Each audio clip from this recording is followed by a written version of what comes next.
Salut les amis, After Zap Image numéro 589, on va débuter avec le programme de la journée.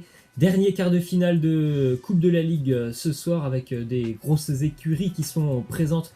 À 18h45, l'Olympique Lyonnais recevra le Stade Brestois et plus tard dans la soirée, Lille recevra Amiens et aussi un joli duel entre le Paris Saint-Germain et l'AS Saint-Etienne. On continue donc avec le premier qualifié pour ces demi-finales de Coupe de la Ligue. C'est le Stade de Reims qui se qualifiait hier aux dépens du Racing Club de Strasbourg au Stade Auguste Delaune après un match plutôt fermé, 0-0 entre Reims et Strasbourg. Ça s'est terminé d'ailleurs au tir au but puisqu'il n'y a plus de prolongation en Coupe de la Ligue et un arrêt décisif du gardien Rajkovic qui a permis donc à Reims de se qualifier pour les demi-finales de cette dernière édition de la Coupe de la Ligue. On continue avec cette petite info.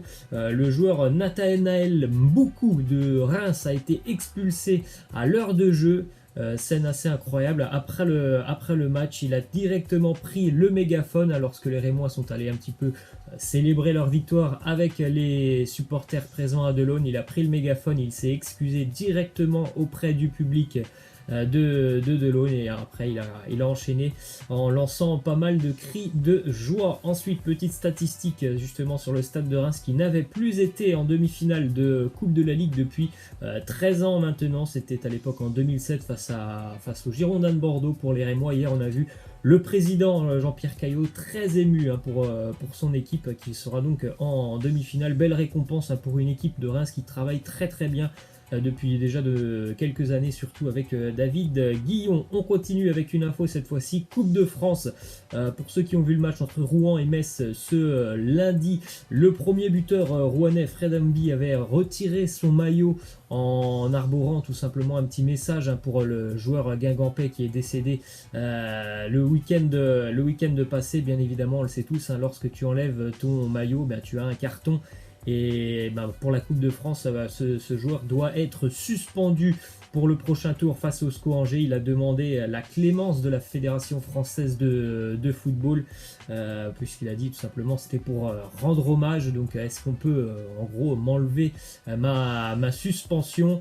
Bon, il a fait appel après, je ne sais pas si ça va aboutir. La règle, malheureusement, je pense qu'elle va rester et le joueur ne pourra pas participer au 16e de finale de Coupe de France. Ensuite, une info qui concerne l'Olympique de Marseille qui a décidé de cesser les négociations pour le moment avec Isaac Liadji, lassé par la durée des échanges avec le joueur. C'est vrai que c'est un dossier qui court déjà depuis quelques mois. Le joueur, je pense, a eu quand même le temps d'analyser la situation, de savoir s'il voulait signer son contrat avec l'Olympique de Marseille ou aller voir ailleurs, visiblement du côté de Marseille. Ça a fait beaucoup. Pour le moment, il n'y a eu aucune décision prise par le joueur et son entourage. Donc les Marseillais pour le moment et la direction marseillaine se sont tout simplement retirés des négociations. Ensuite, une info d'un ex-joueur de l'Olympique de Marseille, Adil Rami, qui souhaite quitter Fenerbahçe dès cet hiver. L'ancien Marseillais ne sera pas retenu d'ailleurs par le club turc. Donc voilà, pour Rami qui a vécu une première partie de saison plutôt mouvementée, va falloir tenter une nouvelle expérience et retrouver un nouveau club. Ensuite, une info qui concerne le Nîmes Olympique en grande difficulté en Ligue 1. Les Nîmois aimeraient obtenir le prêt de Claudio Beauvu qui évolue toujours en Espagne du côté du Celta Vigo, même si bon, il n'est jamais sur les terrains. Claudio Beauvu, d'ailleurs l'année dernière, il avait été prêté en France du côté de Caen. Ça serait peut-être la bonne solution pour lui parce que voilà, il joue vraiment 0 minutes depuis le début de saison pour Beauvu avec le Celta Vigo, et puis c'est quand même mine de rien un joueur qui a un petit peu d'expérience maintenant, Claudio Beauvu, donc je pense que toute expérience est bonne à prendre pour le Nîmes Olympique qui est dans une situation assez compliquée. Ensuite, une info qui concerne le meilleur buteur de Ligue 2, Tino Kadewere, qui donc a marqué beaucoup déjà avec Le Havre en cette première partie de saison, 19 matchs, 17 buts. Lyon et Marseille sont intéressés bien évidemment par l'attaquant. Le seul problème, c'est que du côté du Havre, on attend plutôt des offres bien évidemment de clubs anglais. Les clubs anglais sont capables peut-être pour un joueur comme ça d'aller mettre un chèque de peut-être 20 millions d'euros, peut-être même plus, je ne sais pas. Donc forcément, je pense que pour Lyon et Marseille, ça peut être un peu compliqué. Le Havre attend des signes d'outre-Manche. On continue avec une déclaration de Neymar qui revient sur ses objectifs pour cette nouvelle année. Il nous dit: mon objectif pour 2020 est de gagner tout ce que je peux avec le Paris Saint-Germain et ma sélection, relever de nouveaux défis, atteindre la finale de la Champions League, gagner la Copa América à nouveau. Ce sont mes défis pour 2020. On en parlait hier de cette éventuelle prolongation qui sera bien évidemment liée à la deuxième partie de saison du Paris Saint-Germain et surtout à la deuxième partie de saison européenne du Paris Saint-Germain. Et j'avais même oublié qu'il y avait encore une fois la Copa América pour 2020. J'ai l'impression que tous les ans il y a une Copa América, mais oui, c'est bel et bien vrai, il y en aura une encore pour cet été. Ensuite, les infos qui concernent le dossier Kylian Mbappé, puisque du côté de Paris, on essaye bien évidemment de prolonger Neymar, mais on essaye aussi surtout de prolonger Kylian Mbappé. C'est d'ailleurs le dossier prioritaire pour les dirigeants parisiens, c'est Kylian Mbappé. Donc les négociations entre Paris et le joueur auraient commencé en ce début d'année pour une éventuelle prolongation de contrat. On rappelle que son contrat pour le moment court jusqu'en 2022, c'est une très bonne nouvelle pour le Paris Saint-Germain. Ensuite, info qui concerne Edinson Cavani. RMC Sport confirme l'information du quotidien L'équipe. Leonardo ne laissera pas partir Edinson Cavani cet hiver, donc tout porte à croire que Cavani quittera le club parisien l'été prochain gratuitement, à moins qu'il y ait un revirement de situation, que Cavani prolonge son contrat avec le Paris Saint-Germain, mais ça reste quand même peu plausible à l'heure actuelle. Et il quittera le Paris Saint-Germain l'été prochain gratuitement, vraisemblablement pour aller du côté de Madrid et de l'Atlético. Ensuite, une déclaration justement de Tourelle sur le cas Edinson Cavani et sur le mercato en général du Paris Saint-Germain. Il nous dit: on a le même avis avec Leonardo, ce n'est pas le Monopoly ici, on n'a pas envie de changer trop de choses. Donc normalement du côté de Paris sur ce mois de janvier, il n'y aura pas beaucoup de recrues ou de départs. Ensuite, une déclaration de Houssem Aouar sur sa relation avec le nouvel entraîneur lyonnais Rudy Garcia. Il nous dit: j'ai une très bonne relation avec le coach, il me donne énormément de confiance et de liberté sur le terrain. J'ai la chance de pouvoir discuter avec lui, c'est ce dont j'avais besoin. Houssem Aouar est plutôt pas mal sur ces dernières semaines avec l'Olympique Lyonnais. Il a vécu quand même l'année dernière une deuxième partie de saison un peu compliquée, alors qu'on l'avait vu surtout sur la première partie de saison. Je me souviens notamment des matchs face à Manchester City, face au Shakhtar. Il avait été très impressionnant, il était un petit peu dans la même lignée en Ligue 1, et puis la deuxième partie de saison, ça avait été un peu plus compliqué pour lui, aussi régulièrement blessé en tout cas. Là, il a retrouvé la confiance avec Rudy Garcia. On continue avec une déclaration de Zidane sur Luka Jovic. Il nous dit c'est l'avenir, il a changé de pays, il veut beaucoup apprendre, il travaille bien et il est très bon. Il marquera de nombreux buts, tout le monde le dit, mais selon moi c'est aussi un joueur complet.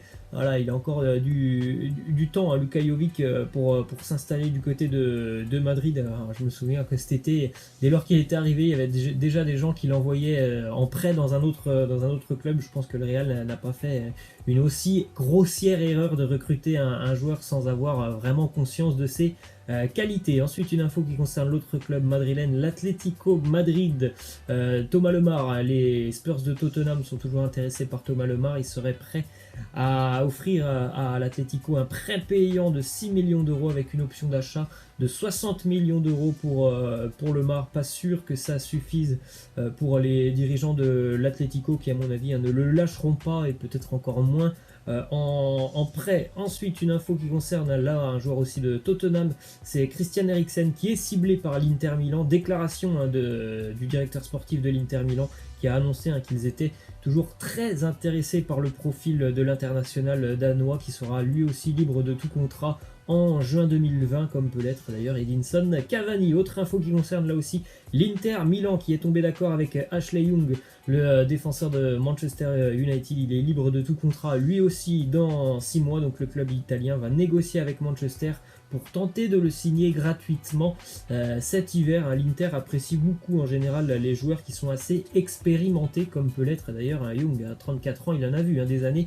du côté de Manchester. Ensuite, une info du côté de l'AS Roma, prolongation de contrat là aussi pour un défenseur très expérimenté, le défenseur serbe Alexander Kolarov, qui s'engage donc avec la Roma jusqu'en 2021. Il s'engage puisque c'est une nouvelle prolongation pour lui. Une info aussi du côté d'Aston Villa, Danny Drinkwater est prêté par Chelsea avec les Villains. Il avait été prêté en cette première partie de saison du côté de Burnley, où il a quasiment jamais joué avec Burnley, donc il arrive avec les Villains. Ça, c'est un très bon joueur qui peut, je pense, aider les Villains dans la course au maintien. Ensuite, 2-3 infos qui nous viennent d'Allemagne. Déjà, les représentants de Wilfried Zaha, l'ailier de Crystal Palace, ont eu des échanges avec le Bayern Munich, mais visiblement il n'y a que très peu de chances de voir Zaha atterrir en Allemagne. Lui privilégie bien évidemment de rester en première ligue. Ensuite, déclaration d'Erling Braut Haaland qui nous dit: Dortmund est juste venu directement me voir et a dit nous avons besoin de toi en attaque, nous aimons ton style de jeu et nous voulons t'avoir ici. J'ai aimé la façon dont ils m'ont parlé. Il y a eu un bon match entre Dortmund et moi. J'ai vraiment hâte de le voir, moi, Erling Braut Haaland avec le Borussia. Et on termine avec cette info: l'attaquant israélien Mounas Dabour quitte déjà le FC Séville. Il était arrivé l'été dernier, et il s'engage déjà en Allemagne avec le TSG Hoffenheim. C'est dommage pour lui parce qu'on ne lui a pas laissé sa chance du côté du championnat, en tout cas, puisqu'il a participé à quasiment tous les matchs d'Europa League.